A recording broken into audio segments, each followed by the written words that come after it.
On the 22nd of September 1965, oh yes, I know we're all too young to remember those dates, aren't we?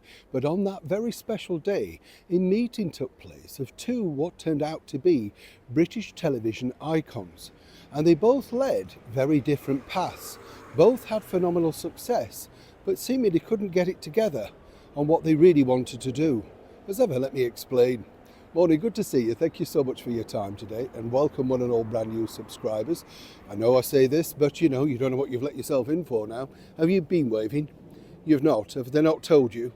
That's the deal. Well, come on, after me, yes, get waving. We have to say hello to each other, don't we? Introduce yourselves as you can. And of course, if you make friends with each other, be polite, be respectful, and no swearing. We don't like that. There's enough of that in the world today, isn't there? When you think about it, royal favourite programmes, things like this, you'd be amazed, actually. Of course, we all know that the Queen Mother and, of course, Princess Margaret, along with the late Queen Elizabeth, all enjoyed this spectacular programme, Are You Being Served? I mean, it was just so funny, wasn't it? Amazing cast of characters from Mrs. Slocum. I love Captain Peacock, Snotty Floor Walker. You don't see those now, do you? But when you think about it, what a great asset they were, because they could direct you where they needed to go. I loved Mr. Granger too, moaning and groaning at every opportunity, but a wonderful character. I was lucky enough to meet many of the stars of Are You Being Served, including, of course, Mike Berry, who starred in the latter part of the series, but nonetheless to great success. But way back, as I say, in September 22nd, 1965, BBC Two broadcast a brand new series. It starred the wonderful actor Roy Kinnear. Do you remember him? I remember him as one of the bother boys in Dick Emery. Remember that? Roy Kinnear was a superb actor, could do everything, but he did kind of look old before his time, the sort of thing. Now, here's where it gets really interesting, because when you think about it, Jon Pertwee, one of the guest stars in that series, went on to be, well, he was already a very established film star and good actor, but then he went on to be really something of an icon for children's television. I remember as a child, going to Blackpool and seeing his image on the Doctor Who exhibition just off the Central Drive Central Pier, and it was amazing because they had the Dalek noises and the Doctor Who car and all that sort of stuff, and he even opened it. I wasn't there for that, sadly, but what a thing, to have Doctor Who come and actually open the exhibition, all free. Can you imagine that now? It'd all be charged, wouldn't it? But as I say, Jon Pertwee and John Inman actually appeared in this TV show for the very first time and became very good friends, got on incredibly well. Now, here's where it gets really interesting about the times and stuff like that, because the royal family, particularly Prince Charles and Prince Edward, were also big fans of the original Doctor Who, and in particular the Jon Pertwee era. We know that for a fact.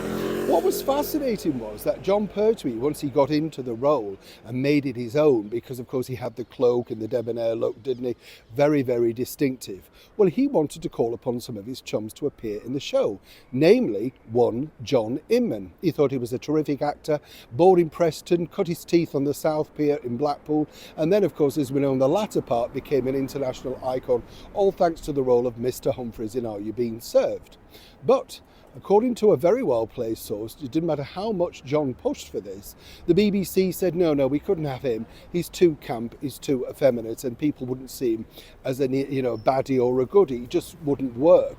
Now, just think about this in today's world that we're living in. Doctor Who now has got pronouns and is whatever, gender fluid or whatever these things are, and they're pushing that like mad. This guy wasn't pushing any agenda, he was simply playing a character very, very well. John Inman was a good actor, because not only did he appear in things like Are You Being Served and Take a Letter, Mr. Jones, but also a brilliant pantomime dame too. But comedy is what he truly excelled in. And Jon Pertwee knew that in order to make Doctor Who very, easy going for the children, it had to have some comedy elements too. Even when Are You Being Served started and Mr. Humphries had taken off, they thought about a cameo then. No, the BBC simply couldn't. People will be now confused. He's now Mr. Humphries and now he's in Doctor Who. You weren't allowed to cross over in those days. And it's funny to think, isn't it, that while John pushed and pushed and pushed, and even though this was a firm favourite, as I say, with the monarchy, including the Queen Mother and Princess Margaret and, of course, Queen Elizabeth, they didn't even want to do that to appease the royals. I'm not suggesting they were pushing for that, but nonetheless, it would have been a nice sort of inclusion, wouldn't it? Now, moving forward, when you think about it, ground was broken many years later when another brilliant British comedian, Ken Dodd, did appear in Doctor Who, alongside, of course, Bonnie Langford, a good friend of mine. But it took all of those years, and he wasn't really playing a comedy role. But by that point, the BBC, well, kind of looking at cutting costs, decided who they could get in, and more importantly, Ken wanted to do a little bit of straight acting, as it were. So in his view, things turned around a lot easier. For John Inman, he could have been part of the iconic show Are You Being Served and Doctor Who also, but sadly, for those bigwigs above, it simply wasn't meant to be. Interesting news in the world of television, don't you think, and how it all comes together. Neil Sean in the very heart of London.